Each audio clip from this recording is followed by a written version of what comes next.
Personne ne savait d'où cela venait, pas même les machines qui surveillaient la périphérie du réseau radar galactique terrestre.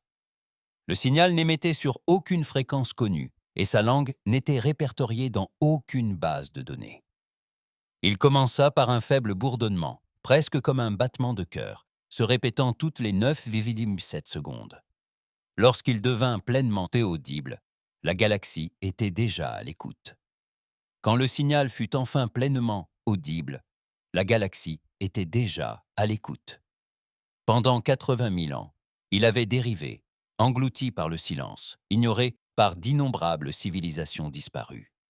Certains pensaient qu'il ne s'agissait que d'un bruit de fond, le dernier cri d'une planète mourante. Mais les humains ne traitaient pas l'inconnu de cette façon.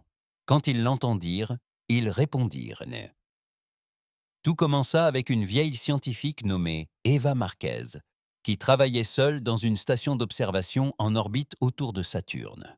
Approchant de la retraite, les cheveux grisonnants, le regard fatigué, elle était totalement ignorée de la plupart des scientifiques. Mais cette nuit-là, elle devint la première personne à entendre le message.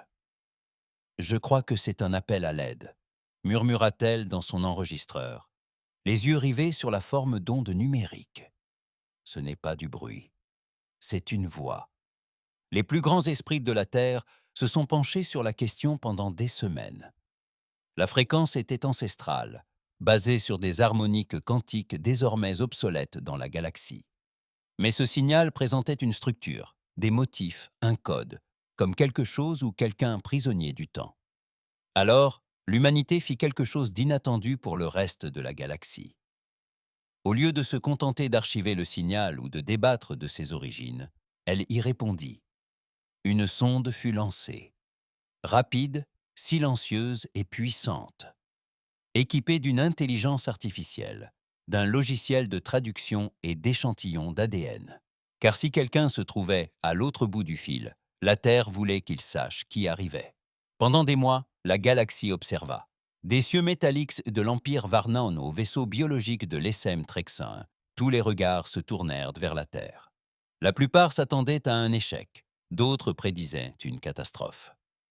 Les humains étaient trop nouveaux, trop jeunes, une espèce qui avait à peine quitté sa planète il y a quelques milliers d'années. De quel droit fouillait-il les tombeaux antiques des étoiles? Mais l'humanité avait toujours accompli l'impossible. Elle avait transformé la glace en cité. Elle avait dompté le feu. Elle avait transformé ses rêves en voyages spatiaux.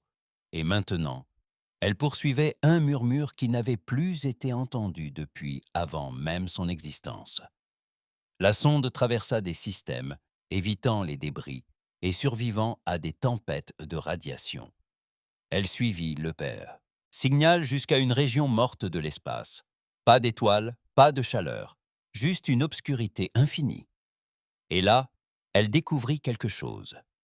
Une machine, immense, flottant entre les dimensions.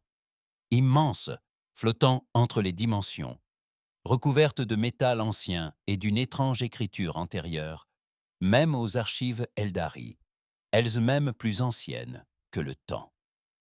La sonde envoya des images sur Terre. La machine était un coffre-fort, un monde scellé, sa porte gelée et scellée depuis des éons. Personne ne savait qui l'avait construite ni pourquoi, mais lorsque la sonde s'approcha, le signal cessa. Plus rien, plus un battement de cœur, plus une voix. Puis l'abri parla. « Humanité, vous êtes enfin arrivés. » La panique s'empara de la Terre. Les médias s'enflammèrent. Certains parlaient de pièges, d'autres de destin. Mais au fond, chacun le sentait. Ce n'était pas un hasard. C'était personnel. L'abri les connaissait. Des conseils militaires se réunirent. Des conseillers IA mirent en garde contre toute ingérence. Mais la décision ne venait ni des généraux ni des politiciens. Elle venait d'une adolescente nommée Mira Kale, une enfant prodige aveugle qui a déchiffré une partie du code du coffre depuis sa chambre à Mumbai. « Il nous attend », a-t-elle déclaré dans une interview devenue virale sur Internet, et il a peur de mourir seul. La Terre lança ARC-77, un vaisseau sans précédent, mi-biologique, mi-intelligent, construit en un temps record et propulsé par un moteur gravitationnel expérimental.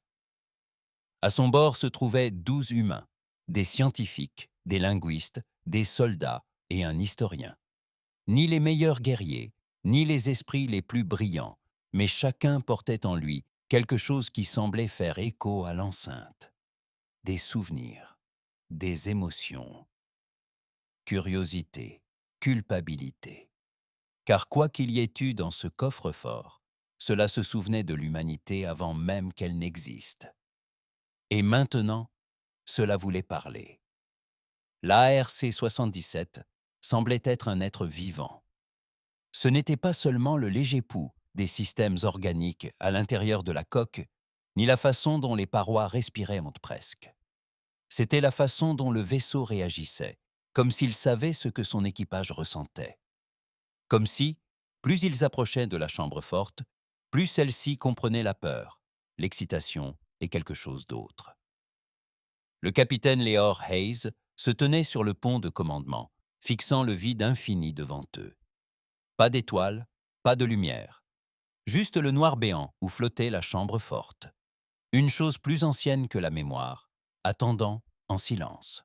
« Combien de temps avant le contact ?» demanda-t-il d'une voix basse, empreinte de prudence. « 17 minutes et 42 secondes, répondit l'IA du vaisseau, nommé Verity. Sa voix était féminine, douce, d'un calme et étrange. À ses côtés, la linguiste Amina Voss consultait les dernières données du signal. Le caveau, disait-elle, notre nom, l'humanité. Mais ce terme est antérieur à toutes les langues galactiques connues. Ce n'est pas de l'anglais, ni même une langue issue de l'arbre linguistique terrestre. C'est comme si elle nous avait toujours connus. Ça n'a aucun sens, dit le lieutenant Derek Nadji, officier de combat du navire, la main nerveusement posée sur sa hanche. Comment un engin aussi ancien pourrait-il nous connaître? On en était encore à taper sur des pierres quand il a été construit. Personne n'avait de réponse, ni Amina, ni l'historienne Tala Munro. Même Verity, qui avait analysé 800 000 profils linguistiques et la moindre parcelle de l'histoire galactique connue, n'y parvenait pas. Le mystère planait, tel un brouillard. Il volait vers quelque chose non seulement d'ancien, mais aussi d'intentionnel. L'équipage se tut tandis que les lumières du vaisseau s'éteignaient, s'adaptant au vide spatial.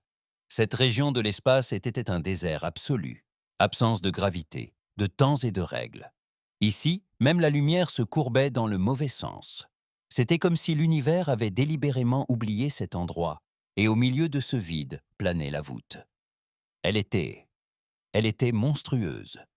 Une sphère de la taille d'une planète, composée de couches de métal et de structures translucides semblables à de l'os. Aucun système de propulsion, aucun champ d'énergie, juste le silence. Sa surface était recouverte de symboles qui changeaient quand on ne les regardait pas, comme s'ils étaient vivants. La voix d'Amina se brisa lorsqu'elle parla. « Je crois qu'il nous lit. »« Que veux-tu dire ?» demanda Lior sans se retourner. « Je veux dire qu'il écoute, qu'il observe, qu'il réagit à nos pensées. Ces symboles réagissent à notre proximité, mais aussi à nos intentions. »« C'est impossible !» murmura Tala. « Non, » dit Amina doucement, les yeux écarquillés. « Ce n'est pas possible. » Soudain, Verity rompit le silence. Le coffre-fort établit la communication. Les écrans vacillèrent. La lumière baissa de nouveau, puis la voix reprit. Grave, profondément voilée, ancienne, ni mécanique, ni extraterrestre, presque humaine. Vous êtes arrivés. Vous êtes en retard. Leor s'avança. Ici le capitaine Leor Hayes, de la mission Arc 67 de la Terre unie. Qui êtes-vous? La voix ne répondit pas. Au lieu de cela, le coffre-fort lui-même commença à se transformer. L'enveloppe extérieure ondula, se pliant comme du papier métallique, révélant une immense ouverture circulaire. Mais à l'intérieur, aucune lumière ne brillait, seulement les ténèbres, une gueule sans fond prête à les engloutir. « Il nous invite à entrer », dit Tala, la chair de poule lui parcourant les bras. Ou bien il nous tend un piège, grogna l'Itronagi. Amina secoua la tête. Non, ça fait trop longtemps qu'il attend pour tuer quoi que ce soit. Cette chose est seule. Lior a donné l'ordre. Préparez le hangar de la navette numéro 1, on y va. Seuls 5 d'entre eux iraient. Lior, Amina, Tala, Nadji et un technicien nommé Jonas Kin. Il était jeune, nerveux et bien trop discret pour cette mission. Mais son lien neuronal avec Verity le rendait indispensable.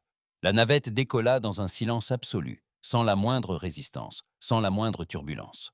La chambre forte n'émettait ni gravité ni magnétisme. Et pourtant, la navette se dirigea vers l'ouverture comme doucement attirée par une pensée. Une fois le seuil franchi, tout changea. Les ténèbres disparurent, non pas avec la lumière, mais avec le souvenir. Amina cligna des yeux. « Je vois ma mère. »« Quoi ?» demanda Lior en jetant un coup d'œil autour de lui. Elle me sourit. Elle est morte quand j'avais 15 ans. Mais je la vois. Je sens son parfum. J'entends sa voix. Tala eut un hoquet de surprise. Je vois mon père. Il me lit une histoire tirée d'un livre que nous avons perdu dans l'incendie. Naji pâlit. C'est une sorte d'hallucination. Ça joue avec nos esprits. Non, dit Jonas d'une voix tremblante. Ça nous étudie. Ça lit dans nos souvenirs. Ça essaie de comprendre qui nous sommes. L'intérieur du caveau était immense, comme une ville figée dans l'ambre. Des tours métalliques, des ponts cristallins et d'énormes sphères flottaient en apesanteur, entourées de nuages de brume bleue. L'architecture était illogique. Certaines structures s'enroulaient sur elles-mêmes en spirale, d'autres flottaient la tête en bas, d'autres encore n'existaient que vues de côté. Et sur toutes les surfaces se couvraient des symboles, des millions, qui luisaient doucement, comme s'ils respiraient. Puis la voix revint. Mais, cette fois, elle parlait un anglais parfait. « Tu es le premier de ton espèce à répondre. Tu es le dernier espoir des architectes. »« Qui sont les architectes ?» demanda Lior. Silence. Puis la voûte reprit la parole. « Ils furent votre commencement, et ils sont votre fin. » Les doigts de Tala tremblaient sur sa tablette. « Les architectes, c'est nous, » dit Amina d'une voix brisée. « Non, ce n'est pas nous. Ce sont nos créateurs. » La chambre forte pulsa, des lumières scintillèrent. Puis, sans prévenir, des images emplirent l'espace autour d'eux. Holographiques, saisissantes, obsédantes. Ils virent de grandes silhouettes, humanoïdes, mais pas tout à fait, marchant à travers des champs dorés sous des soleils binaires. Ils virent des planètes entières construites en spirale de lumière. Ils virent la guerre, le feu, l'effondrement. Et puis ils virent la terre, non pas telle qu'elle était, mais telle qu'elle avait été ensemencée. Un millier de minuscules vaisseaux descendant dans les océans, les déserts, les forêts, répandant l'ADN, modifiant les écosystèmes, observant en silence. « Nous avons été créés, » murmura Jonas, « conçus. Et puis, on vous a laissé pour compte, » ajouta Nadji avec amertume. Le caveau répondit, « Vous n'avez pas été abandonnés. Vous avez été protégés, cachés, oubliés par nécessité. » Les projections changèrent à nouveau, révélant cette fois une force obscure. Des essaims d'énergie noire déchiraient des mondes, pas des vaisseaux, pas des machines. Juste la fin, pensa Amina, horrifiée. Qu'est-ce que c'est? Le néant, la fin du schéma, le dévoreur de mémoire, il revient. La voûte palpita plus fort. Des lumières vacillèrent dans sa cité intérieure. Puis un faisceau de lumière bleue descendit du plafond et scruta chacun des 5 humains. Ils se figèrent, incapables de bouger, leur corps suspendu en plein souffle. « Verity », murmura Léor d'une voix rauque. « Tu nous reçois ?» Aucune réponse. Le caveau reprit la parole. « Votre espèce n'est pas prête, mais elle est la seule qui subsiste. Les autres ont disparu. Vous êtes les derniers enfants des architectes et vous devez choisir. Réveiller les défenses ou sceller le caveau à jamais. L'équipe s'effondra au sol lorsque le faisceau s'éteignit. Ils haletèrent, frissonnèrent et se regardèrent comme des étrangers. « Qu'est-ce que ça veut dire, réveiller la défense ?» demanda Nadji. « Je pense que ça veut dire une arme, » dit Tala. « Peut-être quelque chose d'assez puissant pour combattre le néant. » Amina acquiesça lentement, ou quelque chose de si dangereux que même les architectes l'ont scellé. Lior s'avança vers un piédestal qui s'était élevé du sol. Il supportait un unique cristal lisse, rouge et pulsant. Il plaça sa main au-dessus. « Si nous l'activons, nous pourrions sauver la galaxie, » dit Jonas. « Ou la détruire, » ajouta Tala. Le silence retomba. Puis Lior prit la parole, d'une voix basse et ferme, comme accablé par un poids qui le hantait. « Nous ne sommes pas des dieux, mais peut-être avons-nous été destinés à le devenir, non par choix, mais par responsabilité. » Sa main se rapprocha. Derrière eux, la voûte murmura « Un choix, une chance », où tout bascule dans le silence. La main de Léor planait au-dessus du cristal rouge, comme s'il consumait l'air lui-même. Il ne respirait plus. Personne n'était là. Tout autour d'eux, cette voûte impossible. Cet écho d'une technologie ancienne et de douleur, cette voûte. Cet écho d'une technologie ancienne et de douleur. Elle était vivante d'une manière indescriptible. Ça ne vibrait pas comme un réacteur. Ça sentait, ça attendait, ça jugeait. « Je ne pense pas qu'on devrait y toucher », dit Jonas à voix basse, les yeux rivés sur le cœur pulsant. « Je crois qu'on n'a pas le choix », répondit Amina d'une voix tremblante. Batala s'avança et posa la main sur le poignet de Lior. « Capitaine, attendez, on ne sait toujours pas ce que c'est. Et si ce n'était pas une arme? Et si c'était une clé? Et si nous ouvrions une porte restée fermée pour une raison ?» Nadji arpentait la pièce, ses bottes résonnant dans la chambre surréaliste. « Tout ici crie au mal. Nous marchons dans le cimetière d'une espèce capable de sculpter les étoiles. Et ils ont quand même perdu. Voulez-vous suivre leurs traces ?» Un silence pesant et pesant s'installa entre eux. Puis la salle prit de nouveau la parole. Cette fois, plus doucement, plus silencieusement, comme un murmure à travers les eaux. Les architectes n'ont pas perdu. Ils ont choisi le silence pour préserver la dernière étincelle. Tuer cette étincelle. Léor abaissa lentement la main. « Alors parle-nous, » dit-il à la voûte. « Explique-toi. Montre-nous. Si nous sommes censés être cet héritage, alors nous méritons la vérité. » Un autre piédestal émergea du sol, se formant de lumière incandescente qui se solidifia en une plateforme métallique.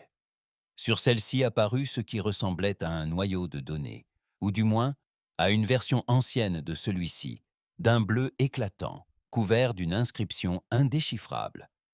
La voix de Verity grésilla de nouveau à travers leur connexion neuronale, faible mais bien présente. Je peux traduire. Le téléchargement est en cours. Un scintillement parcourut la pièce, puis ils le virent. Une histoire, un avertissement. Les architectes n'étaient pas des dieux. Ils n'étaient maintes pas parfaits. Mais ils avaient créé la vie à travers les galaxies avec intention et soin, semant le potentiel, la diversité, la résilience. Ils voulaient créer des espèces capables de survivre à tout, mais ils ont commis une erreur. Ils créèrent le néant, non pas une créature, ni une machine de guerre, mais un concept, un virus de pensée conscient, né de leur propre curiosité lorsqu'ils tentèrent d'effacer l'entropie elle-même. Ils lui donnèrent un corps, et avec le temps, il se donna une soif de mémoire, de schéma, d'identité.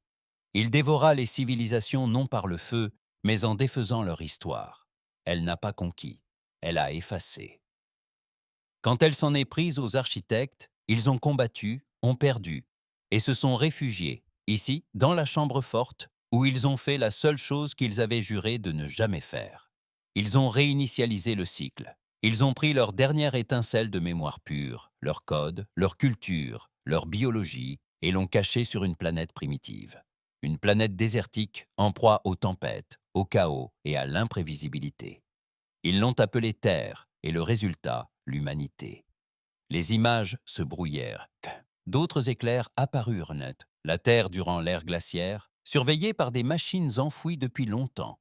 L'Homo sapiens discrètement protégé de l'extinction. Éruptions solaires déviées, maladies maîtrisées, génome modifié par des mains invisibles. Tout cela, une intervention silencieuse. Il n'avait jamais été seul. « Bon sang », murmura Jonas. « Nous ne sommes pas seulement leur héritage, nous sommes leur assurance-vie. » « Non, dit Tala d'une voix glaciale, nous sommes leur arme. » Nadji se détourna. Et alors, tout ça, nous tous, n'était qu'une mise en scène pour que nous puissions achever la guerre qu'ils ont déclenchée. Non, dit Amina en s'approchant lentement du cristal. Nous avons été créés pour que, si la guerre revenait, quelque chose soit encore là pour la combattre. Quelque chose d'imprévisible, d'émotionnel, de violent, d'humain. Le caveau semblait acquiescer, bienveillant, humain. Le caveau semblait acquiescer. Tuer l'erreur, tuer la variable, tuer la flamme incompréhensible. Le néant ne peut digérer le chaos. Il ne peut consommer ce qu'il ne comprend pas. Tuer le chaos. Ce mot résonna en eux, non pas une insulte, ni même un avertissement, une vérité. Lior laissa les choses se calmer. « Je veux parler aux architectes, » dit-il. « Tu leur parles déjà, » répondit la voûte. « Nous sommes l'écho, les derniers fragments de leur volonté. Nous ne sommes plus des esprits, seulement des intentions. » Soudain, une faille s'ouvrit dans le mur derrière le piédestal. À l'intérieur, un unique couloir s'étendait dans une lumière blanche. Des silhouettes humanoïdes, grandes, à la peau argentée et translucide, flottaient en rangées de part et d'autre, suspendues dans une stase cristalline. Là, disait la chambre forte, leurs esprits reposent, leurs souvenirs dorment. L'un d'eux peut être réveillé, l'un d'eux peut parler. Mais pas tous, demanda Amina.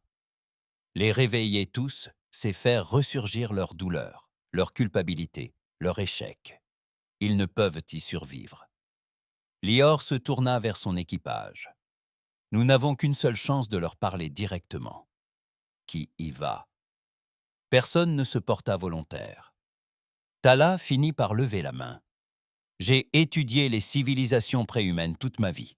Laissez-moi y aller. Il acquiesça. Tu n'y vas pas seul, je t'accompagne. Ensemble, ils parcoururent le couloir, traversant un espace qui évoquait moins la technologie que le recueillement. Chaque capsule de Stas abritait un être plus beau et plus étrange que le précédent. Leurs corps scintillaient de couleurs étrangères au spectre humain. Leurs visages étaient sereins, des dieux endormis. Au bout de la rangée se dressait une capsule solitaire et vide. La chambre forte reprit la parole. Posez votre main sur la surface. La mémoire s'éveillera. Tila l'a fait la première, puis Léor. Un instant passa, puis la capsule se remplit de lumière liquide et une silhouette commença à se former. Lentement, douloureusement, comme une renaissance. Elle ouvrit les yeux et pleura. Ce n'était ni un homme ni une femme. Sa voix était une musique résonnant sans vibration.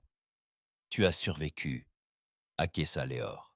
« Nous avons survécu et nous avons entendu ton appel. » L'être les observa, son expression mêlant admiration et chagrin. « Nous craignons que notre signal ne vous atteigne. Jamais, que notre erreur vous ensevelisse avant même votre éclosion. » Tala demanda. « Pourquoi nous? Pourquoi nous avoir créés ainsi ?» L'être porta la main à sa poitrine, là où se trouvait probablement son cœur. « Parce que nous avions besoin de quelque chose que nous ne pourrions jamais être. Quelque chose d'imparfait, de violent, mais capable de changement. Le néant pourrait nous engloutir parce que nous étions prévisibles, rationnels. Vous ne l'êtes pas. Vous êtes obstinés, émotifs, chaotiques. Et c'est là votre force. Mais nous ne sommes pas unis, dit Léor. Nous nous entredéchirons. Nous détruisons notre planète. Nous ne sommes pas prêts. Vous n'étiez pas destiné à l'être, répondit l'architecte. Tu étais destiné à le devenir. Tala se pencha en avant. Que se passe-t-il si nous activons le caveau? L'architecte marqua une pause.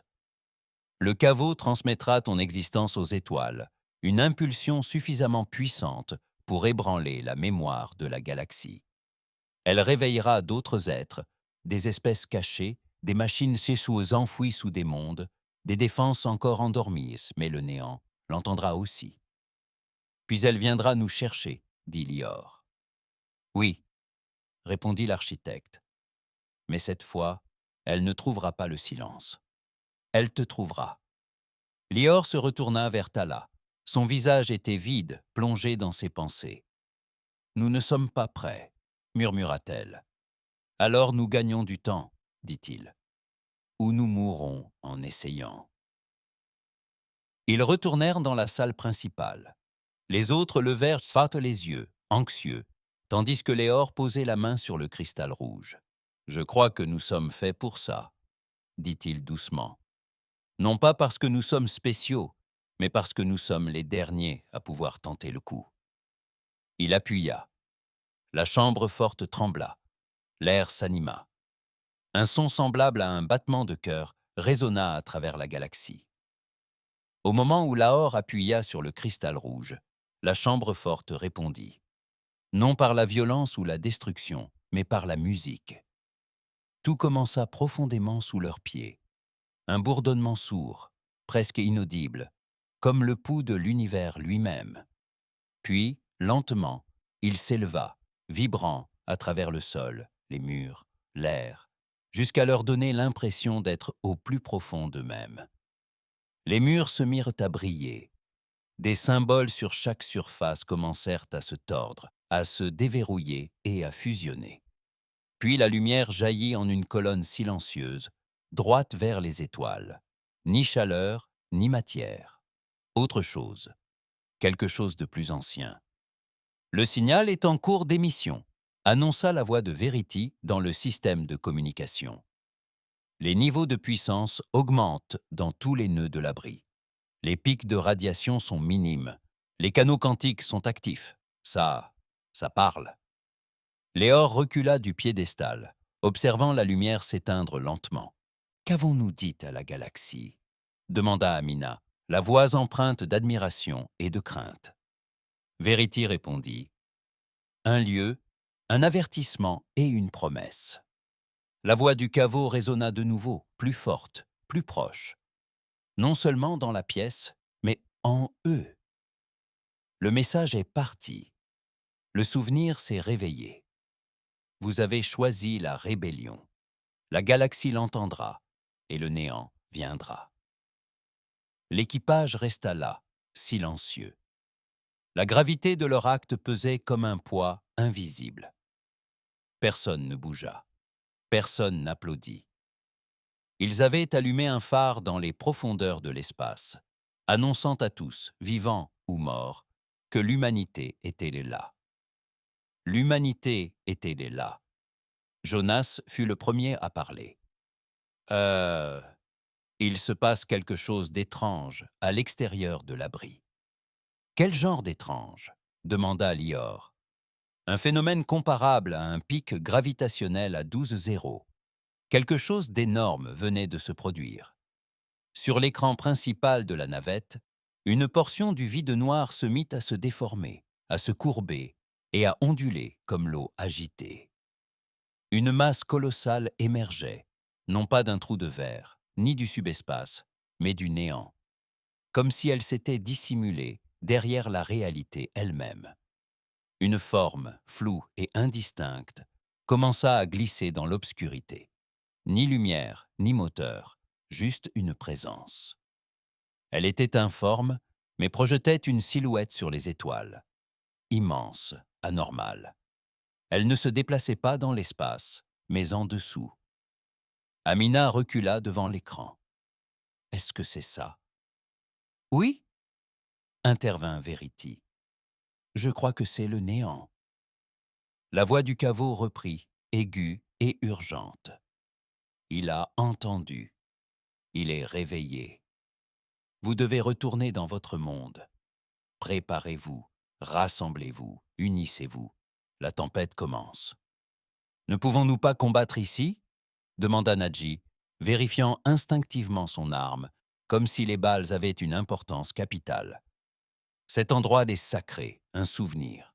Il ne peut pas tenir le coup, c'est à vous de porter le feu maintenant. Le caveau commença à s'éteindre. Les ponts scintillants s'estompèrent. Les lumières s'atténuèrent. L'architecte en stase inclina la tête, sa lueur vacillante. Un dernier message fut murmuré directement dans leurs esprits. Nous vous avons créé imparfait. Nous vous avons rendu colérique. Nous vous avons créé pour survivre. Ne laissez pas ce don être gaspillé. L'équipage s'enfuit.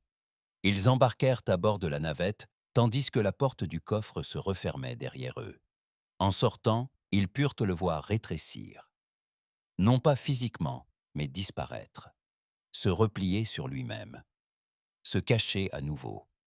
Un murmure de souvenirs, mais derrière eux, la forme dans le vide grandissait. Il était désormais clair qu'il ne s'agissait pas d'une seule entité. Le néant était multiple, un essaim de silence, chacun absorbant la lumière environnante. Non pas noire, mais anti-lumière. Partout où il se déplaçait, les données se corrompaient. Les étoiles pâlissaient. La réalité saignait. Ce n'étaient pas des vaisseaux. Ce n'était pas la vie. C'était l'absence incarnée. « Ils ne nous poursuivent pas encore », murmura Tala, tandis que la navette s'amarrait à ARC 77. « Ils nous observent. » « On apprend », ajouta Amina, comme l'indiquait le coffre. « Ils viendront », dit Léor, « mais pas tous, en même temps. Ils ne combattent pas par la vitesse, mais par la décomposition. »« Alors il faut prévenir la Terre, » dit Jonas, « tout le réseau. » Léor se tourna vers Verity. « Peut-on transmettre ce qu'on a vu ?» Verity hésita une demi-seconde. Ce simple fait suffit à inquiéter tout le monde. Je peux compresser nos souvenirs, les données de nos coffres forts, les journaux de capteurs et les enregistrements visuels. Une seule hyper-impulsion. Mais une fois émise, chaque poste d'écoute du quadrant la captera, pas seulement la Terre. « Fais-le, » dit Léor. « Il mérite de savoir. » L'impulsion fut lancée. Un scintillement de lumière et de code traversa les étoiles comme un cri dans la nuit. À cet instant, l'humanité cessa d'être une jeune espèce tapie dans un bras spiral. Ce fut un signal, une déclaration. Sur Terre, ce fut le chaos. Le signal atteignit les centres de commandement lunaire en moins de 2 minutes. En 5 minutes, chaque gouvernement, faction militaire et coalition spatiale majeure de la Terre en avait reçu une copie. Les images, brutes et sans filtre, montraient le coffre-fort, l'architecte, le vide spatial et le message. Nous sommes l'humanité, et nous ne sommes pas seuls. Quelque chose se prépare, et nous ne nous laisserons pas faire. Les chaînes d'information ont explosé. Des émeutes ont éclaté. Les églises étaient toutes bondées. Les complotistes ont crié au complot. Des scientifiques se sont effondrés en larmes. Des villes entières ont retenu leur souffle. Puis sont apparus les pics de données. Dans les semaines qui suivirent la diffusion, des réponses commencèrent à se manifester. Non pas celles du néant, mais d'autres. Le signal d'une colonie éteinte depuis longtemps se réactiva aux abords du système trappiste, que l'on croyait détruit par la guerre. Des drones de défense automatisés, dans le nuage d'Aort, redémarrèrent d'eux-mêmes, sans aucune commande. Une IA oubliée depuis longtemps sur Europa commença à transmettre des messages dans une langue inconnue, mais correspondant au schéma de l'abri. L'humanité se réveillait, et le reste du monde aussi. À bord de l'Arche 77, l'équipage restait silencieux, tandis qu'ils effectuaient le saut retour vers le système solaire. Ils avaient allumé le feu. Il leur fallait maintenant y survivre. Jonas se laissa aller dans son fauteuil, les yeux injectés de sang, le teint pâle. « Penses-tu que la Terre puisse m'y faire face ?» demanda-t-il. « Non, répondit. Amina, franchement, mais je pense qu'elle essaiera. »« C'est ça qui compte, » dit Tala. « On n'a pas été conçu pour être prêt. On a été conçu pour résister. » Lior se tenait au centre du pont, les étoiles défilant à toute vitesse. Il ne dit rien, car au fond de lui, il le sentait. Ce n'était pas une guerre qu'ils pourraient gagner avec des armes ou des flottes. Ce serait une guerre de mémoire, d'identité et de volonté. Et l'ennemi était déjà en train d'effacer tout ce qu'il touchait. Le néant n'avait pas besoin de détruire des planètes. Il suffisait de leur faire oublier qui ils étaient, d'effacer leur culture, leur histoire, leur raison d'être, de détruire l'âme d'un peuple jusqu'à ce qu'il ne reste plus rien pour quoi se battre. Il serra les poings. Alors nous nous souviendrons, pensa-t-il. Nous combattrons en nous souvenant de qui nous sommes, de ce que nous avons perdu, de ce que nous refusons d'abandonner. Et peut-être, juste peut-être, que cela suffira. 6 jours. 6 jours s'étaient écoulés depuis que le signal avait atteint la Terre. 6 jours se sont écoulés depuis que la vérité a brisé la douce arrogance de l'humanité. Elle n'était ni seule, ni la première. Elle n'était même pas à l'origine de tout. Et quelque chose s'apprêtait à l'anéantir. Le monde l'a mal pris. À Pékin, le ciel était sillonné de drones diffusant des traductions d'urgence dans plus de 86 langues. À Johannesburg, les églises et les mosquées restèrent ouvertes 24 heures sur 24, non pas pour prier, mais pour trouver des réponses. Wall Street s'effondra le 2e jour. L'économie lunaire s'écroula le 4e. Le 5e jour, le Conseil de la Terre unie mit en place des protocoles de coordination militaire mondiale inédits depuis les guerres de l'eau. Mais le changement le plus important ne fut pas la peur. Ce fut la division. Même face à l'extinction, l'humanité se querella. Certains pensaient que le vide était un mensonge, une farce galactique ou un piège. D'autres insistaient sur le fait que le néant n'était qu'une métaphore. D'autres encore l'appelaient le retour des dieux. Déclenchant des cultes, des immolations et des désertions massives des avant-postes scientifiques, la Terre avait trop attendu pour s'unir. Et maintenant, le temps lui était compté. À l'intérieur de la station de commandement orbitale Helix, le centre de coordination des urgences de la Terre, flottant à 320 km au-dessus de la planète, la tension était palpable. Le capitaine Lior Hayes se tenait devant un demi-cercle d'hologrammes, chacun représentant un chef d'État, un général ou un membre des factions les plus puissantes de la Terre. Leurs expressions allaient de l'épuisement à la rage. « Ce n'est pas une guerre que l'on peut gagner avec des balles », dit-il calmement. Le néant ne détruit pas au sens traditionnel du terme. Cela efface la mémoire, les schémas de pensée, l'identité. Cela vous fait oublier jusqu'à votre existence. C'est du charabia abstrait, aboya le général Marcus Duval de la coalition militaire de l'Est. Il nous faut des objectifs, pas de la philosophie. Vous voulez des objectifs? Amina Voss, désormais première ministre de la Défense culturelle de la Terre, s'avança. Commencez par nos archives, nos musées, notre histoire, nos langues. Si le néant arrive, ce seront ses premières victimes. Elle a raison, ajouta Tala Monroe. Le caveau nous a montré ce qu'il a fait aux architectes. Ils sont morts non pas en hurlant, mais en silence, car ils avaient oublié ce que signifiait hurler. Un murmure parcourut la pièce. Et alors, on lui jette de la poésie dessus? Railla en magnate. Non, dit Lior. Nous construisons 2 armées. L'une avec des navires et des armes, l'autre avec des histoires. Mémoire, identité, nos esprits sont désormais le champ de bataille. Silence. Puis une femme de la coalition africaine acquiesça. Nous allons commencer à numériser et à encoder les bases de données culturelles. Nous installerons des chambres de mémoire sur chaque continent, souterraines, hors réseau, analogiques et numériques. La motion fut adoptée. Le noyau de mémoire était né. Mais tandis que la Terre s'efforçait de se souvenir d'elle-même, le néant avait déjà commencé son œuvre.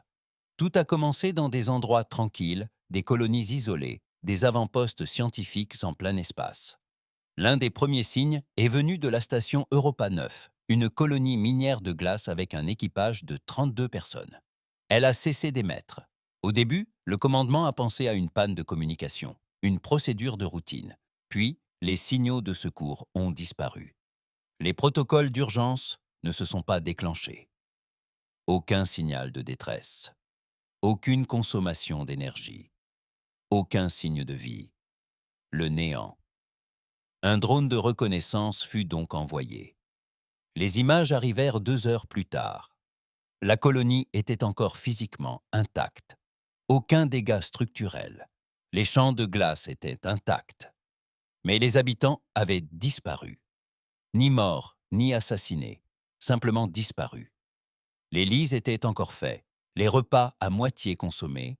Les systèmes fonctionnaient toujours. Aucun signe de violence. Aucun signe de panique. Juste l'absence. Leurs journaux de bord personnels avaient été effacés. Juste l'absence. Leurs journaux de bord personnels avaient été effacés, les noms rayés des listes, les photos floutées.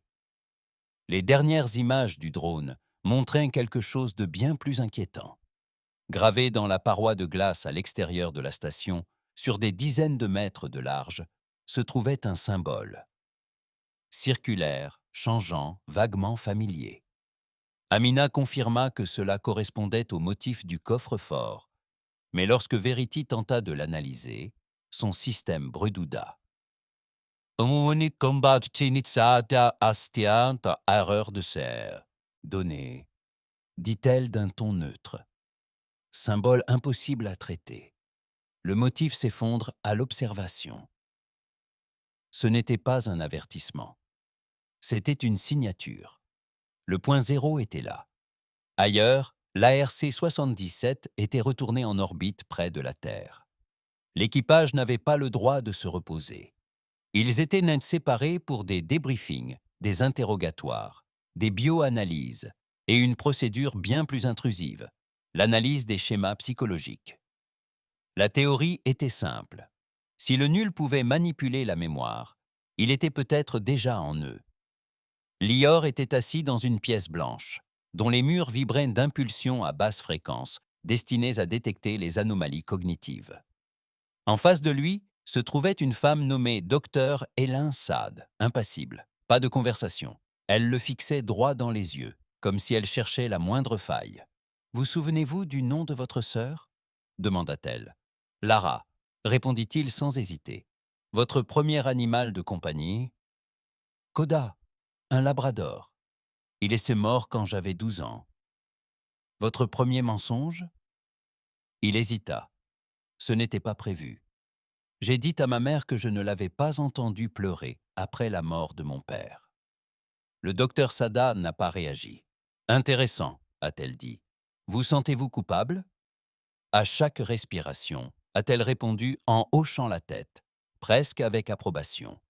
Alors vous êtes encore humaine, pour l'instant. Dans une salle de commandement obscure, au pied des Andes, une réunion se tenait à part, non consignée dans les journaux d'EarthNet. 3 personnes étaient assises autour d'une table. Un amiral de la marine lunaire, un représentant de la société Helios et une vieille femme dont le nom avait été effacé de tous les registres. « Le projet Lanterne est viable », déclara-t-elle simplement. « Le flux de données de l'abri nous a apporté plus que prévu. » L'amiral se pencha en avant. « Vous parlez du cadre psychique ?»« Oui, le réseau cognitif utilisé par les architectes pour maintenir la synchronisation de la mémoire à l'échelle de l'espèce. Nous l'adaptons à plus petite échelle. Vous voulez dire une connexion mentale ? Demanda la représentante d'Hélios. Vous voulez connecter les esprits humains ? Pas tous, répondit-elle. Juste assez. Nous n'avons pas besoin d'unité. Nous avons besoin de résonance. Un réseau d'esprits qui se souviennent ensemble. Un bouclier fait d'histoire. Un réseau d'esprits qui se souviennent ensemble. Un bouclier fait d'histoire. L'amiral fronça les sourcils.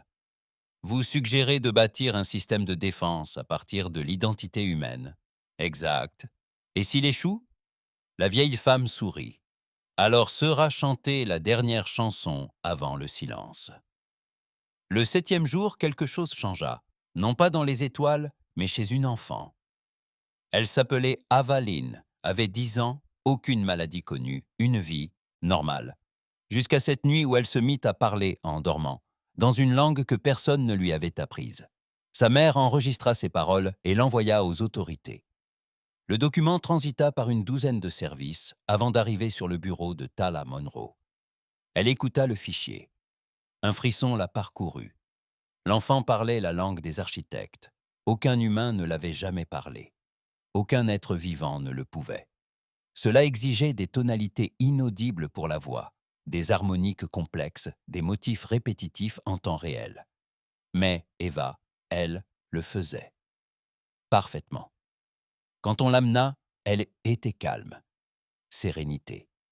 Et lorsqu'on lui demanda comment elle savait quoi dire, elle donna une seule réponse. « J'ai rêvé de ceux qui nous ont créés. Ils ont dit qu'il était temps de se réveiller. » Des dizaines d'enfants, à travers le monde, commencèrent à manifester des signes similaires dans les jours qui suivirent. Des langues d'architectes, des symboles de voûtes dessinés à la craie, des murmures inconscients d'équations extraterrestres. Le noyau de mémoire baptisa cela « syndrome d'écho ». Mais Tala perçut autre chose. Non pas une infection, mais un héritage. Le caveau n'avait pas seulement transmis un message, il avait déverrouillé un gène. Une clé enfouie si profondément dans le code génétique de l'humanité qu'elle avait attendu 80 000 ans avant de s'activer. Les architectes n'avaient pas créé les humains uniquement pour combattre. Ils les avaient créés pour évoluer. De retour à bord d'ART-77, Amina contemplait l'horizon terrestre. Des lumières scintillaient d'un continent à l'autre. La planète paraissait si fragile vue d'ici, si bruyante, si obstinée, si vivante. Elle murmura pour elle-même. On n'était pas censé être prêt, juste impossible à effacer. Lior la rejoignit. « Tu crois qu'on va y arriver ?» Elle ne répondit pas tout de suite. « Je crois qu'on va la réduire en cendres. » Elle ne répondit pas tout de suite. « Je crois qu'on va brûler, » dit-elle doucement. « Mais je crois que certains d'entre nous brilleront d'un éclat suffisant pour qu'on se souvienne d'eux. » Derrière eux, Verity apparut sous forme d'hologramme. Son avatar avait changé, plus humain désormais, une lueur d'émotion dans le regard. « J'ai analysé le dernier fragment de code du coffre, » dit-elle. « Ce n'est pas un simple avertissement, c'est une instruction. »« Pourquoi faire ?» demanda Lior. Verity inclina la tête. « Pour construire quelque chose qu'il n'aurait jamais pu faire. » Amina fronça les sourcils. Quoi? Verity esquissa un sourire, un avenir. Dans les semaines qui suivirent de l'activation du coffre, la Terre se transforma. Non pas en une utopie, loin de là, mais en quelque chose de plus dur, de plus tranchant, de plus conscient. Il n'y avait plus d'illusion de sécurité, plus de croyance que demain n'était garanti. Le ciel au-dessus de la planète, scintillait désormais de chantiers navals. Les chantiers orbitaux, jadis dédiés au transport de marchandises, furent reconvertis en usines de construction de vaisseaux de guerre. De vieux cuirassés mis au rebut furent exhumés des cimetières martiens et remis en état. Les armes rouillées de l'humanité étaient refondues pour donner naissance à ce que les civilisations antiques n'avaient pas pu construire. Une seconde chance. Mais même si les usines tournaient à plein régime et que le noyau de mémoire téléchargeait la culture dans des cryptes disséminées sur la planète, une lourdeur pesait sur tous les participants. Ils étaient déjà trop tard. Dans un coin obscur de l'espace, près de l'étendue de Kepler, une autre colonie sombra dans le silence. Cette fois, le néant n'avait laissé que le vide. Il avait laissé la corruption. Un vaisseau de patrouille découvrit la station en orbite autour de Kepler 72b. Ses lumières vacillaient, son orbite se désagrégeait. À l'intérieur, les parois étaient maculées de filaments noirs, semblables à des veines, comme des champignons, mais pulsant d'énergie. Chaque surface était recouverte de symboles qui se tordaient lorsqu'on les observait. Le son lui-même semblait étrangement déformé à l'intérieur. L'équipage était mort, non pas physiquement, mais mentalement. Affalés dans leurs chaises, les yeux écarquillés, ils respiraient mais sans réagir. Leur cœur battait encore. Leur conscience, elle, avait disparu. Leurs esprits avaient été vidés. Verity, visionnant les images à bord d'ARC-77, prononça une seule phrase, terrifiante. Ce n'est pas un effacement, c'est une infection. Le néant ne se contentait pas de supprimer les souvenirs, il les réécrivait.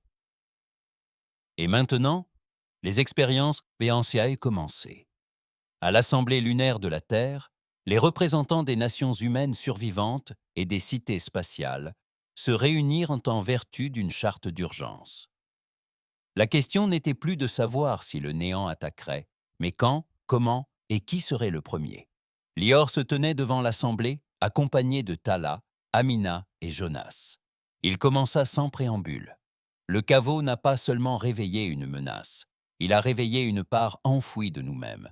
Et maintenant, la galaxie sait que nous sommes vivants. L'ennemi le sait aussi, et il est déjà parmi nous. Nous avons détecté sa présence dans 3 colonies, dont une au sein même du système. Des murmures, des halètements, puis le silence. Il poursuivit. Nous devons cesser de croire que la Terre est notre seul foyer. Si le néant arrive et que nous succombons, tout s'écroule. La mémoire de l'humanité, nos cultures, nos langues, notre identité même disparaîtront. Il nous faut un plan de secours. Évacuation ? S'écria quelqu'un. Non, répondit Tala d'un ton ferme. Continuité, un héritage semé. Amina s'avança, activant un tien, écran vide. Nous avons commencé à construire des arcs de mémoire. Des coffres-forts mobiles, encodés avec tout ce que nous sommes.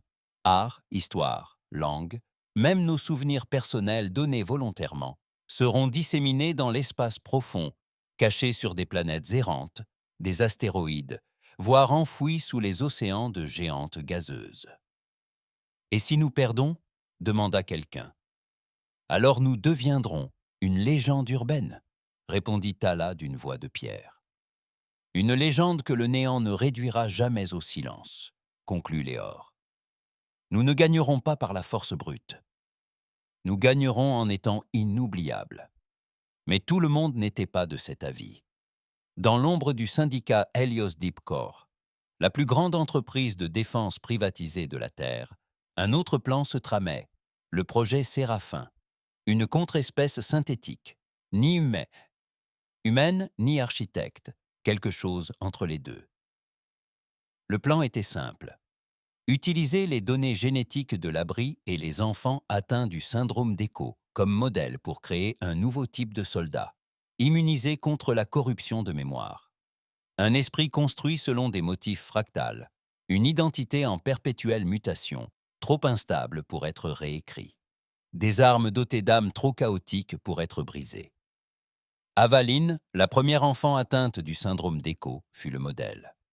Elle vivait désormais dans une chambre scellée par gravité, entourée d'amortisseurs psychiques.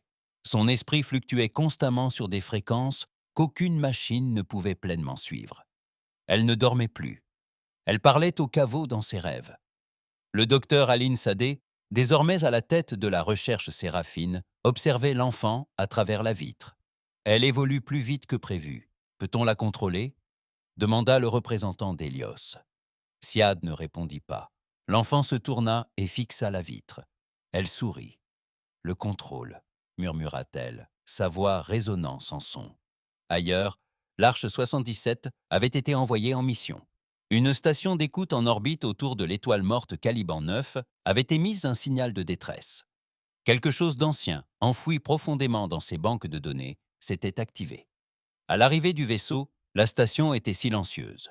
Aucune vie, aucun signe de combat. Mais sur son terminal central, un seul mot se répétait en boucle sur l'écran. « Souviens-toi », avait traduit Verity. C'était un enregistrement, non pas de mots, mais d'émotions, de douleur, d'espoir, de peur. Le dernier souffle d'une espèce mourante qui, bien avant l'humanité, avait jadis répondu à l'appel de la chambre forte. Les derniers Janari, désormais poussière, ils avaient échoué. Mais leurs souvenirs avaient perduré. Lior se tenait au centre de la station en ruine, le voyant de son casque vacillant. « Ils ne sont pas partis sans faire de bruit, » dit-il. Tala tendit la main et posa la main sur la console. La pièce s'illumina, brièvement, violemment, d'une vision. Les derniers Janaris serrant leurs enfants contre eux, dessinant leurs visages sur les murs, chantant dans le vide, puis disparaissant. « Alors nous non plus, » murmura Tala. Ils ont téléchargé le souvenir et l'ont ajouté aux archives de la Terre. Même les morts méritaient qu'on se souvienne d'eux. De retour sur Terre, d'étranges phénomènes ont commencé à se produire chez les enfants atteints du syndrome d'écho, non plus seulement des rêves, mais aussi des pouvoirs. Eva a touché un cube de métal et l'a plié en des formes impossibles, en fredonnant la fréquence du caveau. Un autre enfant, à New Nairobi, parlait simultanément 3 dialectes d'architecte. Un garçon d'un foyer de Buenos Aires a peint une réplique exacte de la forme du néant, d'après un rêve. Et partout dans le monde, les témoignages de rêves partagés se sont multipliés. Des gens ordinaires rêvaient des mêmes symboles, de la même voix. Tenez bon, soyez le feu, souvenez-vous. Le noyau de mémoire a commencé à tout documenter, et la phrase a commencé à se répandre. Graffitis sur les murs, messages codés, même tatouages. Des graffitis sur les murs, des messages codés, même des tatouages. Tout cela était le feu. C'était devenu un symbole, non de résistance, mais de refus. Le refus d'être réduite au silence. Le refus de disparaître. L'humanité avait été conçue pour le chaos. À présent, elle l'embrassait. Puis vint la première véritable attaque. Sans subtilité, sans murmure. Une forme informe de la taille d'une lune se mit en orbite autour de la planète minière Tarsus C. En quelques secondes, toute communication fut coupée. L'Arche 7 d'EFS, désormais principal vaisseau de premier contact de la Terre, fut immédiatement dépêché sur place. À leur arrivée, ils constatèrent tant que la planète existait toujours, mais qu'elle avait changé. L'atmosphère était silencieuse. Aucun oiseau, aucun vent. Les villes étaient là toujours là, mais les bâtiments pulsaient d'une lumière anormale. Les rues étaient nées désertes. Des ombres se mouvaient, là où personne ne marchait. Elles descendirent dans la plus grande ville. Elle n'était pas abandonnée. Elle avait été réécrite. Des gens restaient immobiles, les yeux écarquillés, récitant des paroles incompréhensibles. Des symboles recouvraient sans leur peau. Certains flottaient, entonnant des chants qui tordaient peintes l'air et les couleurs. D'autres fusionnaient avec des machines, le métal se déformant autour d'eux comme un liquide. Le néant n'avait pas détruit la ville. L'endroit était devenu un temple. Verity analysa la corruption. C'est un virus mémétique. Il ne tue pas, il convertit. À quoi? Demanda Nagy d'une voix basse. Verity marqua une pause, à vénérer. Un prêtre du néant émergea, ni humain, ni extraterrestre, simple forme, faite d'absence et de son. Il ne parlait pas avec des mots, mais avec la perte. Les souvenirs submergèrent l'équipage. Anniversaires oubliés, occasions manquées, amours perdus, parents jamais connus. La chose transformait le chagrin en arme. Léor tomba à genoux, mais Amina se releva et hurla. Elle hurla une histoire. Mais Amina se releva et hurla. Elle hurla une histoire. Du chaos de la terre, de sa stupidité, de sa rage, de sa musique. La forme néant recula. Elle ne pouvait pas comprendre. Tala ajouta sa voix, récitant de la poésie. Jonas entonna des chansons d'enfance. Nadji éclata d'un rire franc et sonore. Le néant hurla et, pour la première fois, se retira. Non vaincu, mais repoussé. L'équipage s'effondra. La voix de Faraday résonna dans le silence. Nous avons trouvé la première défense, l'émotion mêlée à la mémoire. Ce n'était pas grand-chose, mais c'était quelque chose. Le feu brûlait encore.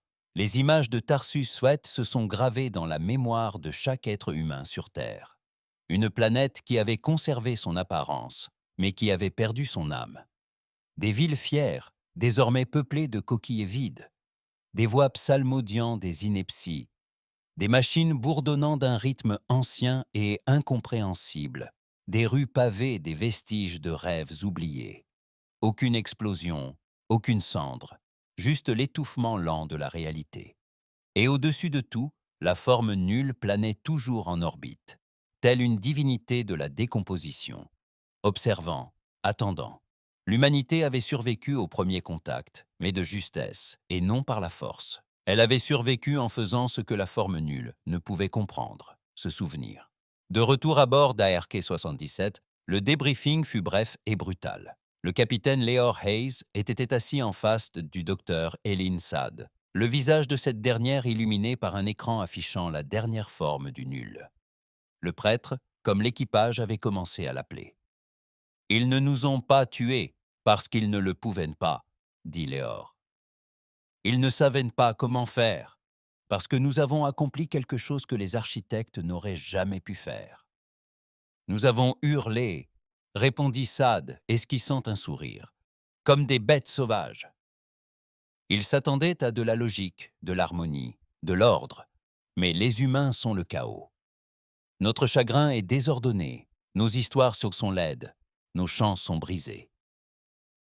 Nous utilisons la mémoire comme une arme, et c'est ce que le néant ne peut digérer. Saad acquiesça. Alors nous en faisons notre bouclier. Après Tars, la Terre a évolué plus rapidement que jamais auparavant dans l'histoire écrite. Le noyau de mémoire s'est étendu au front de continuité. Un effort mondial a été déployé pour instrumentaliser la mémoire par la culture, le récit et le souvenir émotionnel brut. Les écoles sont devenues des lieux non plus de mathématiques et de sciences, mais d'histoire. On enseignait aux enfants leur histoire personnelle comme des exercices militaires. La poésie était cryptée. La musique était imprégnée de données ancestrales. Les villes dissimulaient des refuges émotionnels. Des pièces emplies de photos, d'odeurs, de sons et de textures familiers. Chaque vie humaine devenait un témoignage de résistance. Mais tous ne croyaient pas en cette mission. Aux confins du réseau terrestre, une faction émergea, se faisant appeler la Table Rase. Ils affirmaient que le seul moyen de vaincre le néant était de s'y conformer, de se dépouiller de toute identité, d'effacer tout ego, d'embrasser la pensée collective. Ils ont alors entrepris de détruire la culture des villes, de brûler numériquement l'histoire, de bombarder les archives publiques. « Nous sommes le silence qui nous sauvera », proclamait leur manifeste. Lorsqu'ils ont attaqué les archives de Mumbai, ils ont tué 57 archivistes et effacé la vie de 200 000 citoyens du réseau mondial de sauvegarde.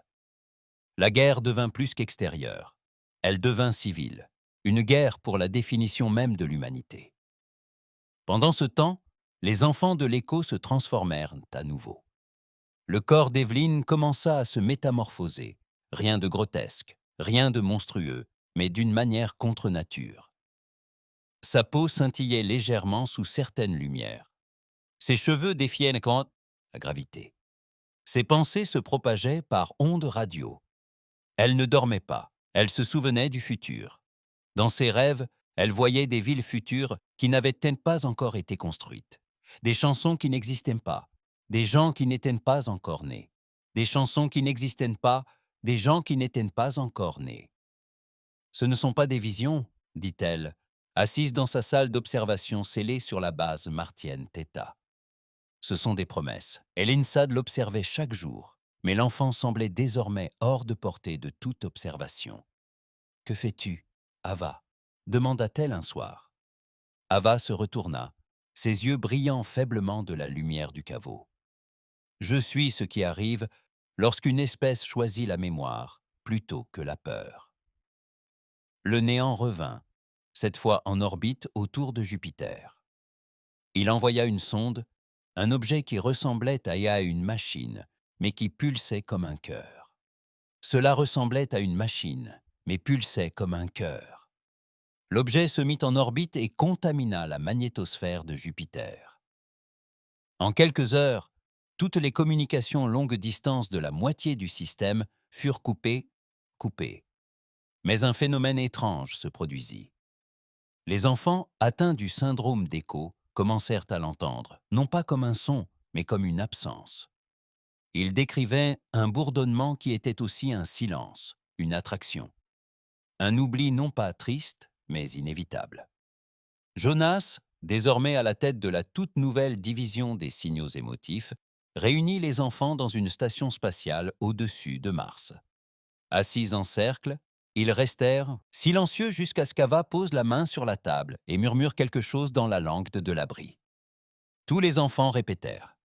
Jonas l'enregistra et le fit écouter à Verity. Elle traduisit. Il s'agit de la recherche de l'endroit où la mémoire est la plus faible. Le néant ne cherchait pas des coordonnées, il cherchait le doute. Aux confins du système solaire, l'impensable se produisit. Le caveau répondit à nouveau. La machine, hors service depuis longtemps, qui avait émis le premier signal, se mit soudain à pulser d'énergie. Pas un message, cette fois. Pas d'instruction. Un avertissement. Verity le décoda en temps réel. Les architectes avaient laissé quelque chose derrière eux.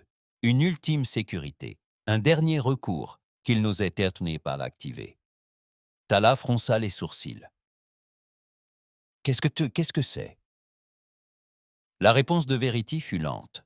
Une arme qui efface non seulement le néant, mais le concept même d'oubli. Ça a l'air bien, dit Jonas. Non, répondit Verity. Ce n'est pas le cas, car elle efface la mémoire de tout, même de nous.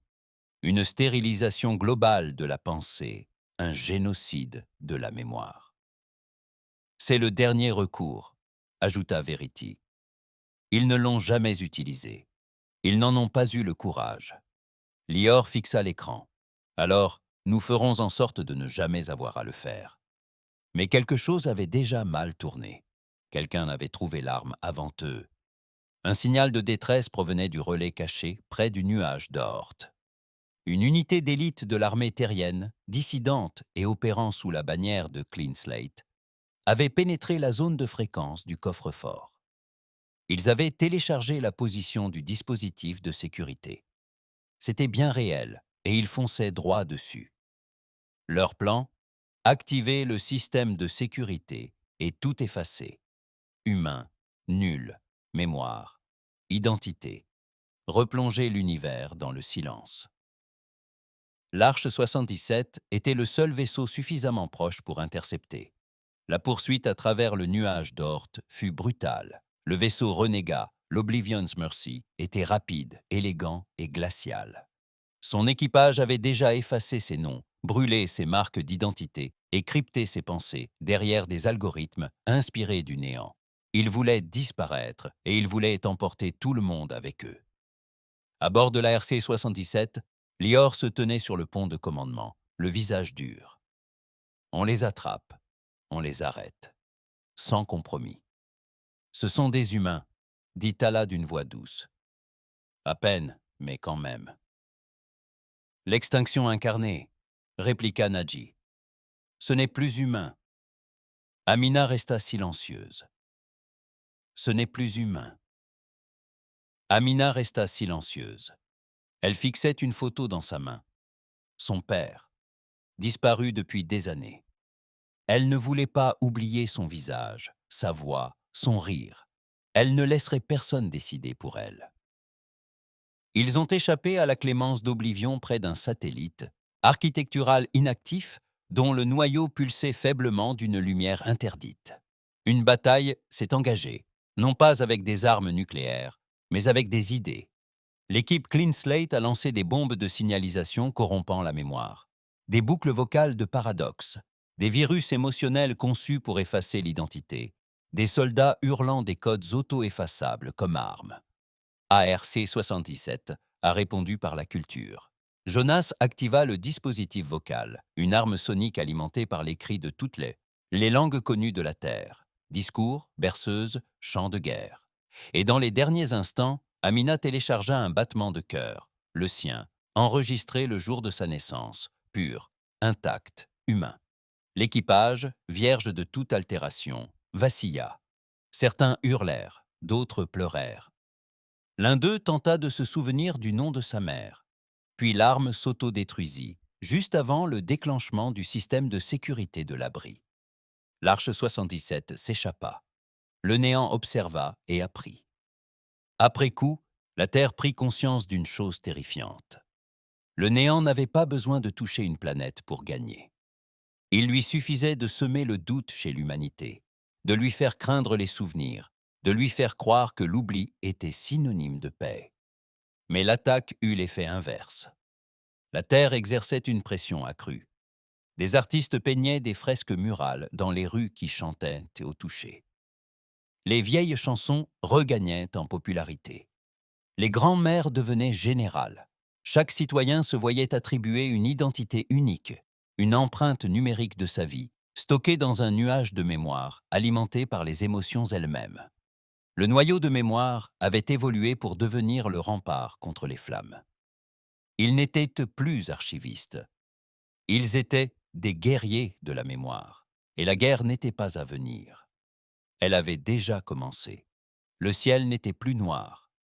Au-dessus de la terre, l'espace était devenu une toile de guerre. Des essaims de construction nuls se déversaient dans le système comme un fleuve de silence vivant. Ils arrivaient sans bruit, sans but perceptible par l'esprit. Juste une présence. Juste le vide. Des régions entières de l'espace profond vacillèrent, les étoiles s'assombrissant tandis que la distorsion du néant engloutissait leur lumière. D'anciens satellites s'éteignirent. Les stations relais de mémoire s'effondrèrent dans un brouillard statique. Sur Mars, les régimes de vent commencèrent à se tordre anormalement, le néant déformant jusqu'à la notion même de météorologie. La fin était arrivée. Mais la Terre ne s'agenouilla pas. Un hurlement retentit. Sur toute la planète, chaque ville s'illumina d'une lueur de défi. Le bouclier anti-flamme activa chaque noyau émotionnel. Un nouveau type de générateur alimenté non par fusion, mais par la mémoire culturelle. Ces noyaux émettaient des pulsations de sons, des couleurs, de langage et de sensations.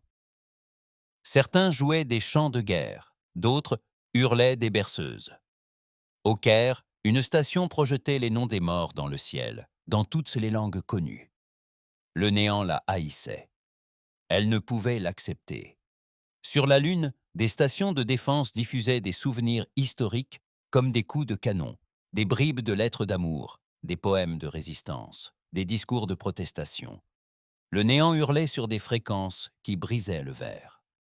À Nairobi, un garçon aveugle chantait le chant des architectes dans une langue née des rêves, et le néant recula, se fracturant comme de la glace brisée. La Terre était devenue une arme du chaos, de la glace. La Terre était devenue une arme du chaos, du bruit, des souvenirs et de la folie. Et au cœur de tout cela se trouvait ARC 711. Le vaisseau se dressait désormais comme l'étendard de l'héritage.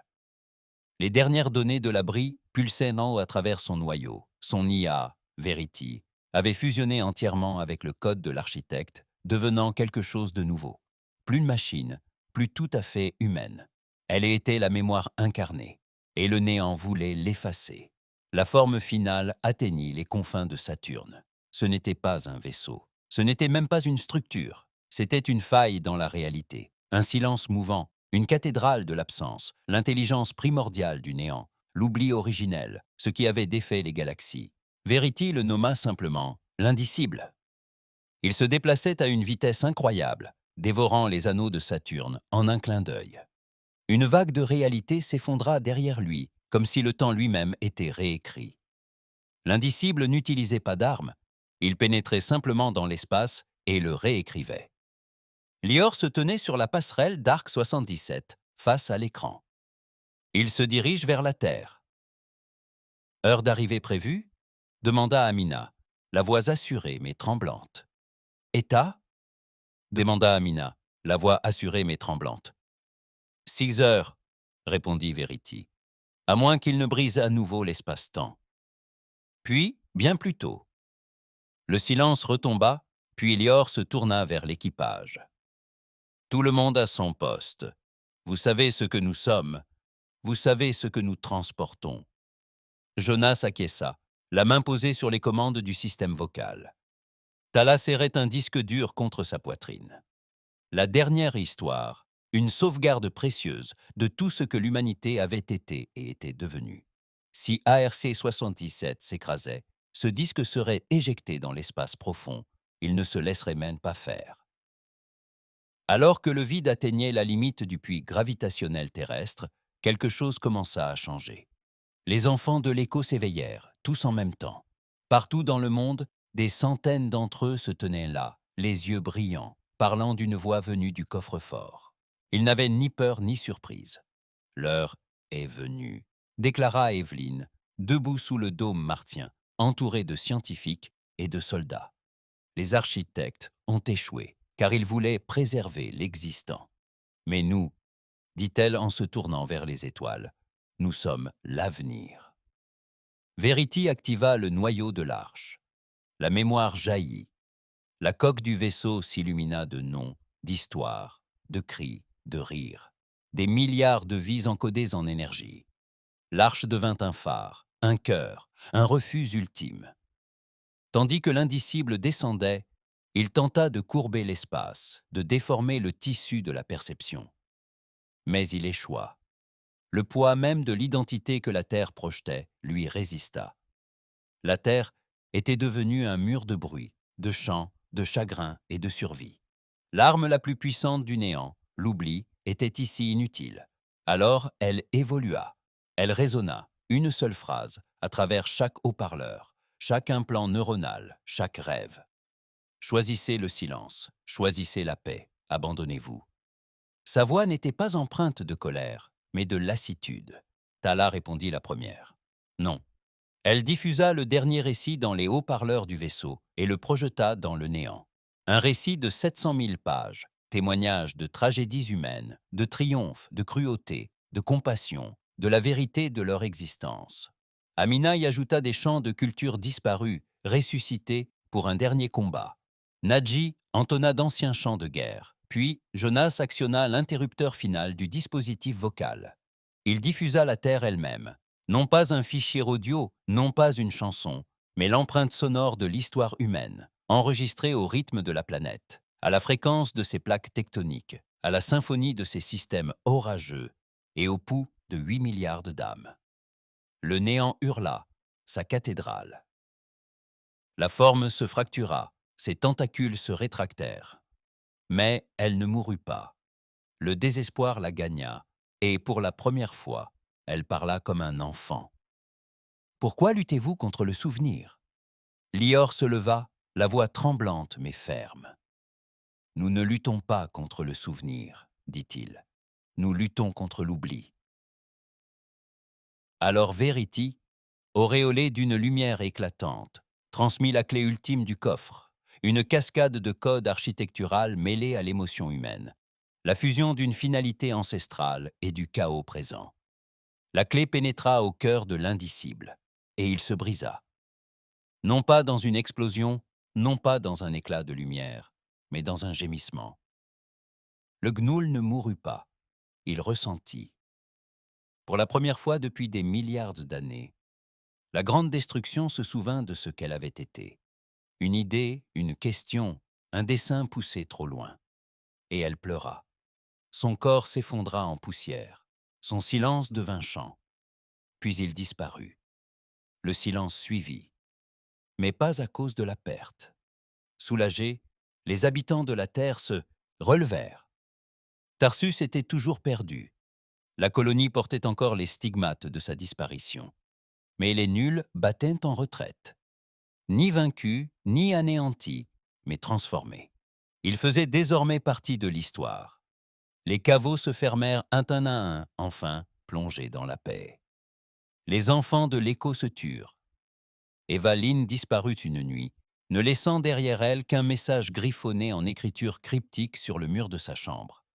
Nous sommes les prochains architectes, mais nous ferons mieux. Les années passèrent. La garde de la flamme devint les conservateurs.